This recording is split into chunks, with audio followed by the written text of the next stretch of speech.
Bueno, me llamo Luz Ángela Silva Roballo, soy docente de la Universidad Distrital Francisco José de Caldas en la Facultad de Ciencias y Educación. ¿Sí? Soy de vinculación especial y pues me estoy desempeñando actualmente en la licenciatura en lenguas extranjeras. ¿Sí? Bueno, mi título de mi ponencia se llama Narrativa Digital de la construcción de mundos posibles. Es un título bastante sugestivo, llamativo y partiría desde la construcción, digámoslo así, de una deseducación en términos de Chomsky, de Noam Chomsky. Entonces para mí es fundamental pensar la postura de Noam Chomsky como la construcción de posturas significativas, discursos significativos. ¿Qué es lo que nos dice Noam Chomsky? ¿Qué pasa con los discursos hegemónicos que se están instaurando en la escuela?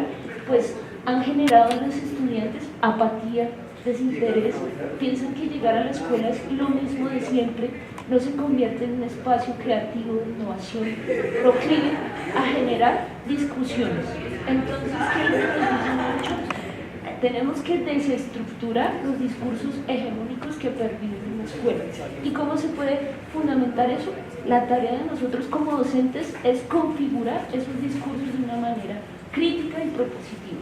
Entonces, desde ese punto, para mí es fundamental pensar la deseducación.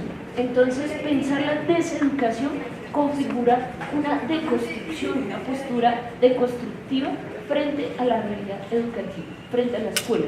Y cuando yo estoy hablando de escuela, pues vinculo el colegio, la universidad, los institutos. Entonces, ¿cómo podemos pensar la escuela en un sentido más amplio? No el espacio para contestar exámenes, porque muchas veces se ha convertido la escuela o la universidad como el espacio para contestar únicamente exámenes. Entonces, ¿qué es lo que nos dice Chomsky? Pensemos la deseducación. Y yo voy a partir de ese fundamento crítico y propositivo para fundamentar mi ponencia. Bueno, entonces empezamos con esta pregunta orientadora: ¿por qué enseñar?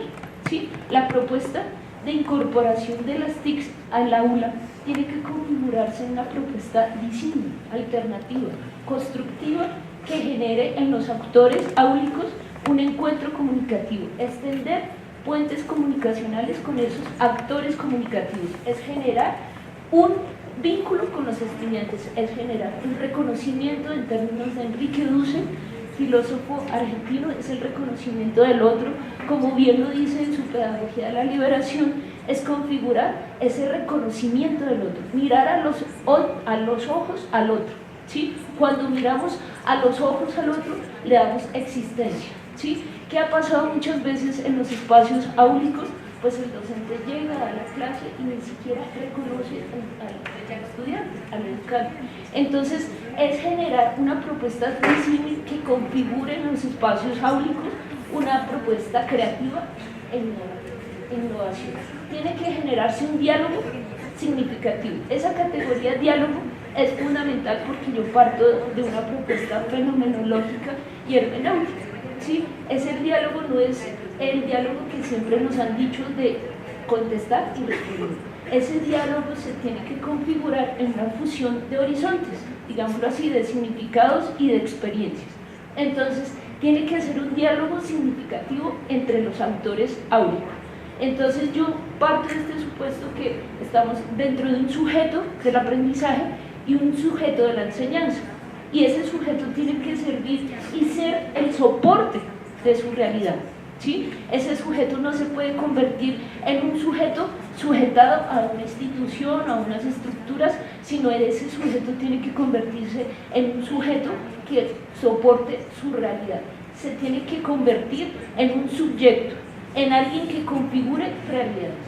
Entonces, parto también de este presupuesto que la enseñanza no puede quedarse únicamente en la transmisión de conocimientos. Muchas veces se dice que es transmisión de conocimientos, y durante toda mi carrera profesional, cuando realicé mi pregrado es en Lingüística y Literatura de la Universidad Distrital, y mi maestría, como ya lo mencioné, no es una transmisión, porque siempre los docentes nos recalcaban eso.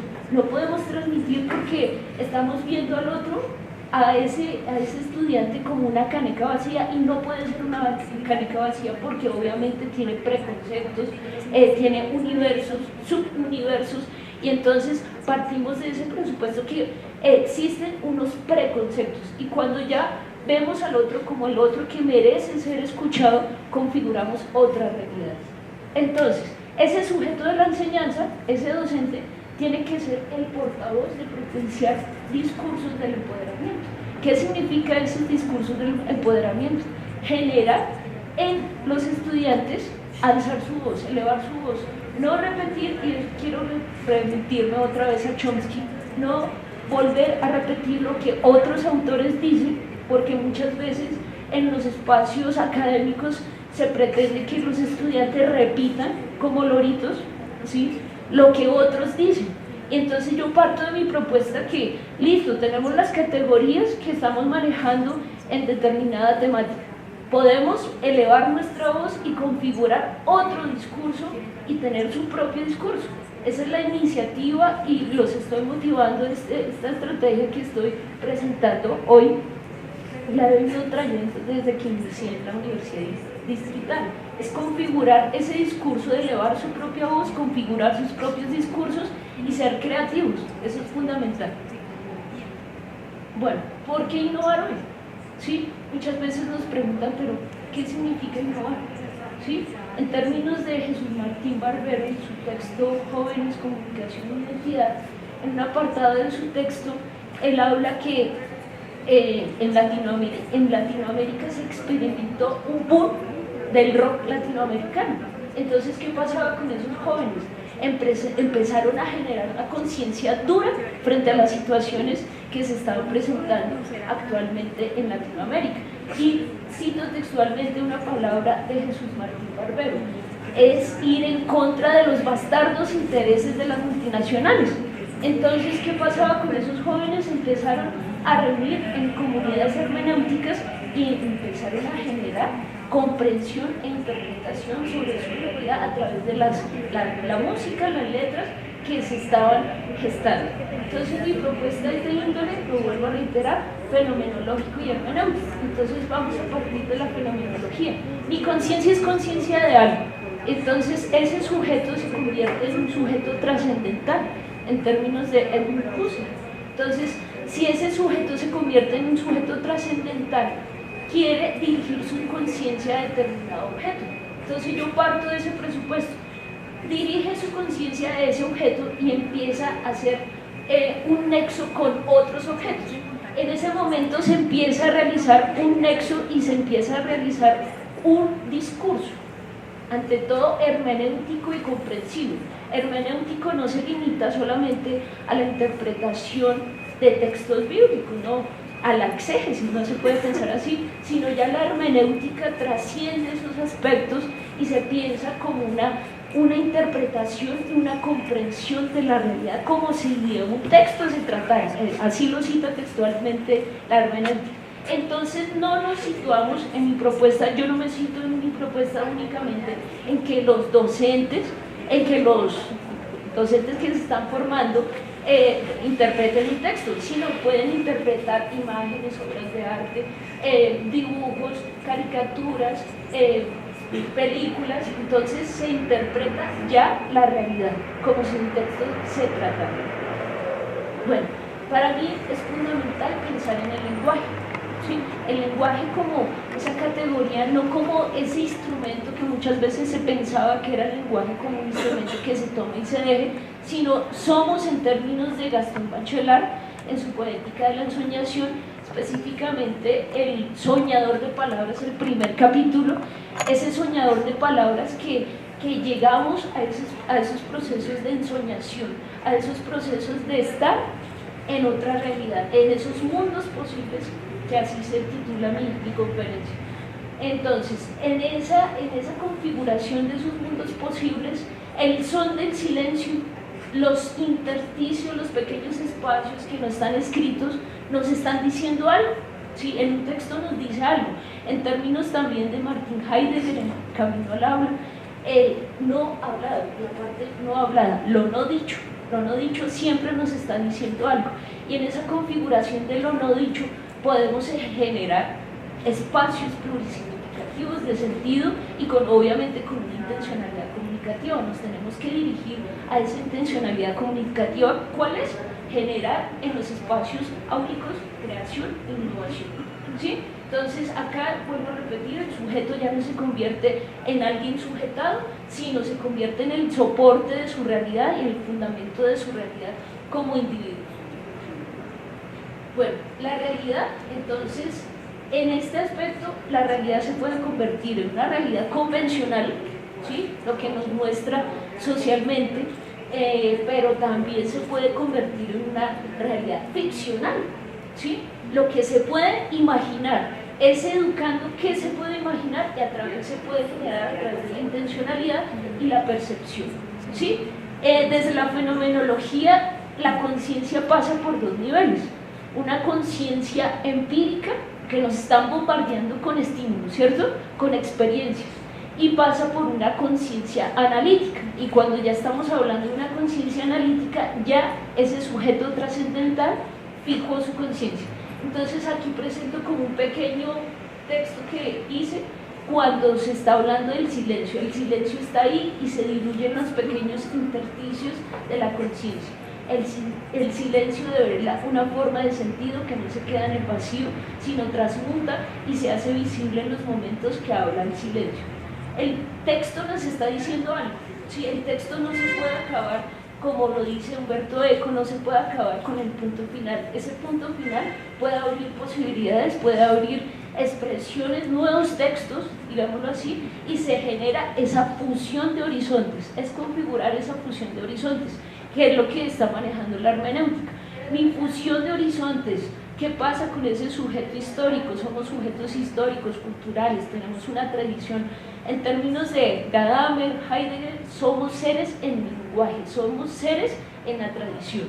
Entonces, ¿cómo ese ser puede estar ahí y permanecer ahí y se puede configurar en otro ser cuando se encuentra con el texto, con la obra, digámoslo así, y abrir otras posibilidades? Y se convierte, digámoslo así, en un círculo hermenéutico.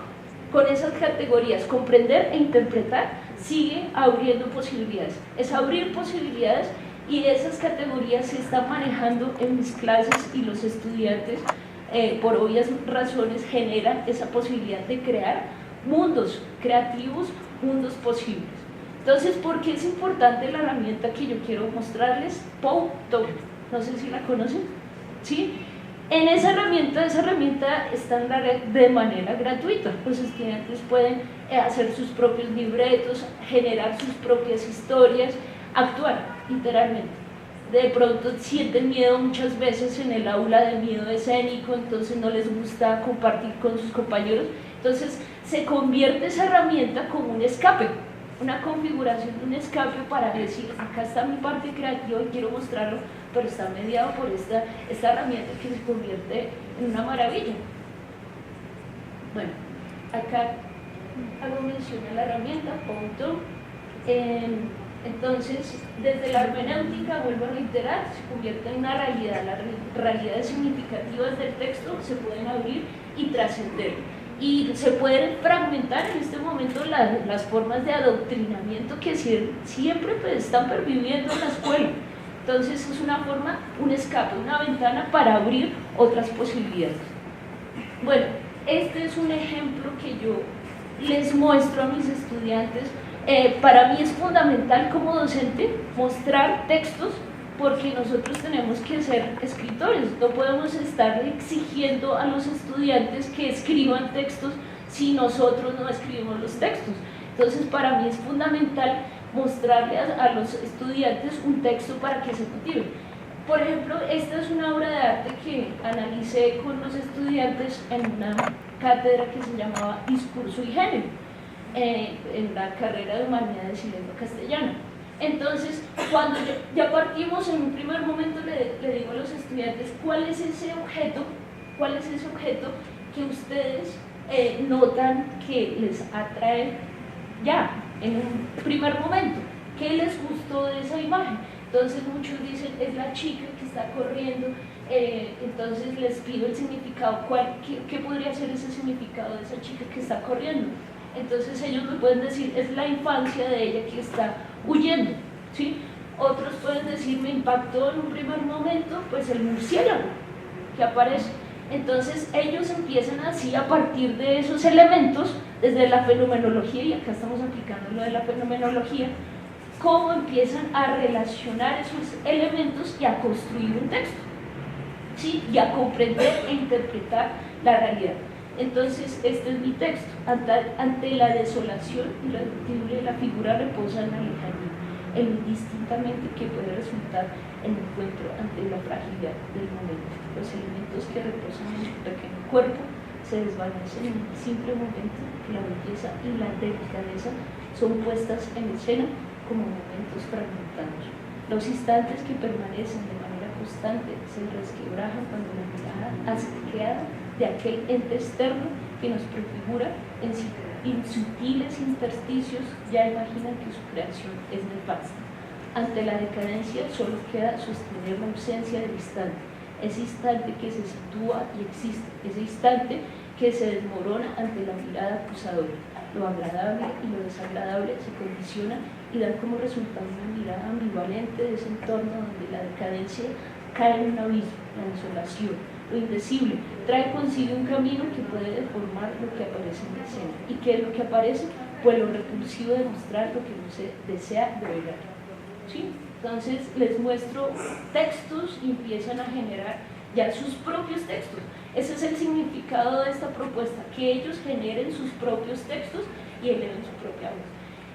Esta propuesta no se limita a los estudiantes de ciencias humanas, sociales, sino esta propuesta trasciende hasta los estudiantes de ingeniería eléctrica.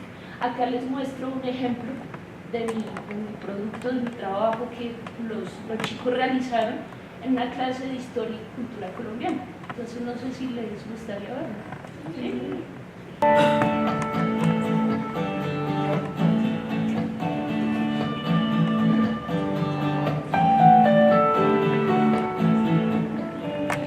Las historias comienzan con el aula B, pero esta es una historia diferente. La historia de Camilo no es una historia que pasó una vez, es una historia que se repite en la cotidianidad colombiana. Camilo creció en un hogar humilde, era un bebé muy inquieto. Para entretenerlo, sus padres lo sentaban frente al televisor día y noche. ¿Cómo les pareció la propuesta de los chicos? Entonces, los temas que manejamos, Manuel Castel, comunicación y poder, que tal vez son densos para ellos, pero la resolución fue magnífica y construyeron una historia. Entonces, sí se pueden abrir espacios en los estudiantes de ciencias exactas y configurar historias y ser propositivos y ser imaginativos. Como pudieron observar, configuran un libreto, ¿sí? Y están las plantillas listas y es cuestión de desplegar toda su imaginación y crear otros mundos posibles. Bueno, esta es la conclusión, sí se puede. Gracias.